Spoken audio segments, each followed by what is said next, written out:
Hey, what's up guys, Amog here from Your Point of Tech, and today we'll be doing another video on this Redmi Note 5 Pro. Yeah, let's get started. So in this video we'll be doing camera review of this device. I have already compared the camera of this Note 5 Pro with many other smartphones, including the Oppo F7, Vivo V9 and Moto X4. But this time we'll be doing its solo camera review. Let us quickly get the specifications out of the way. This Redmi Note 5 Pro is having a dual camera setup where the main camera has a 12 megapixel sensor with f2.2 aperture and the secondary camera has a 5 megapixel sensor with f2 aperture. And this sensor is used for capturing the depth information for the portrait shots. These vertical dual cameras look exactly like the ones from the iPhone 10. But sadly, this is what the trend has been. At this moment, video capture is limited to 1080p at 30 frames per second, but Xiaomi has promised 4K video support in one of the future software updates. There is no optical image stabilization, but the 1080p footage is electronically stabilized.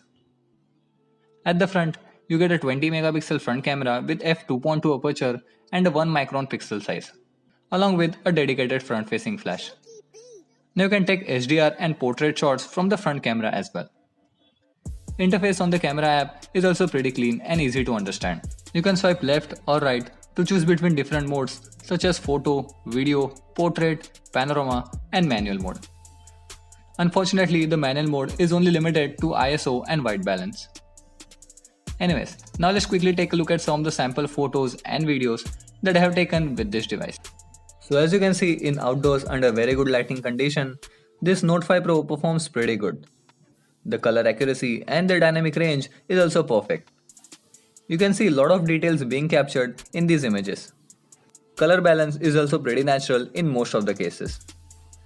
The camera on Note 5 Pro is surely much better than the previous generation Xiaomi devices. Overall, the contrast and sharpness seems pretty vivid and natural. All the shots are taken in normal mode without turning the HDR. And I must say, the amount of detail that this phone captures is really fantastic. Now moving on to semi-indoor condition, here also Note 5 Pro manages to hold up pretty well. The colors are natural and the saturation is also accurate. These are some of the close-up shots and not the portrait shots, but still the amount of blur that you see on the background is also pretty good. If the lighting is good, then you should not have any issues in my opinion. Now moving on to portraits, here are some of the sample portrait shots that I have taken with this device. And as you can see, in good lighting condition, the portrait mode works pretty well. There is a bit problem of exposure in some cases, but again it's not a deal breaker in my opinion. The edge detection also seems perfect, and if you know how to take perfect portrait shot, then you can make this your mini DSLR. I will have to compare the same with the Moto G5 S Plus and the Honor 7X to see which one is better. Now moving on to front camera, this phone has a mammoth 20 megapixel camera which also supports portrait mode. And here are some of the samples from it. I must say, even though it is having only single lens, still it manages to hold up pretty well. The sharpness and details are good, and even the edge detection works like a charm even if you take group selfies. You can tap on screen to adjust the exposure, and you should not have any issues even if you take selfies in lower lighting. So definitely if you are a selfie lover, then this smartphone is perfect for you. And now finally, when we talk about lower lighting shots, here I feel Xiaomi has a scope for improvement. Images taken during night time or in very low lighting condition seems a bit grainy and also captures considerable amount of noise. I won't say it is very bad, but can be improved with software. But again, overall, considering the price point of this device, I won't complain that much, as these pictures are much better than the previous generation Xiaomi devices. Talking about video performance, you can shoot 1080p videos and they are pretty stable thanks to the electronic image stabilization.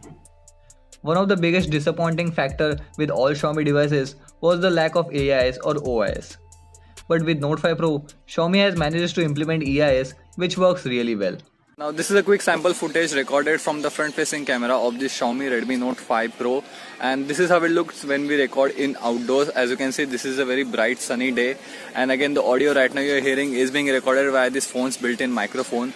So let me know what you think about the overall quality, the saturation and the sharpness as well as the exposure, and let's see how this can be comparable with the other smartphones as well in this price range.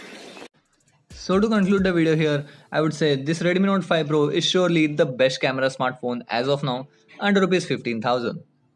These dual cameras are way better than the Xiaomi's own flagship, that is the Mi Mix 2. So if you're looking to buy a smartphone under Rs 15,000 and camera is your highest priority, then definitely have a look at this Redmi Note 5 Pro. Let me know what you think about the camera of this device in the comments below. That is it for this video then. Thank you so much for watching. Leave a like if you enjoyed it and also subscribe to the channel for some more videos on this Note 5 Pro. This has been Amog and I'll catch you guys in the next one. Bye bye and take care.